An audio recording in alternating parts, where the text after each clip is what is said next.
والله العظيم صراحة الافتتاح شيء رهيب جدا جدا.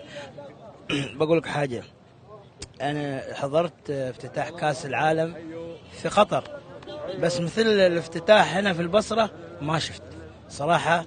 الافتتاح رهيب، التنظيم، جمهور، يعني حضور، يعني ما كنت أتصور يعني بهذا الحضور. يعني صراحة يعني انعجبت وانبهرت ومستانس، انا لحد الان مستانس. العراقيين بأن العراق قادر على افتتاح حتى كأس العالم، ولذلك تشوف الأنظار، الإذاعات، بعض الدول لاحظت أنه كأس الخليج مشابه لكأس العالم. بالنسبة للمنتخب العراقي كان أداءه نوعا ما 70%، واستحواذ اللاعبين على الكرة كانت نوعا ما زين، بس اكو أخطاء من خلال الهجوم. الله، البصرة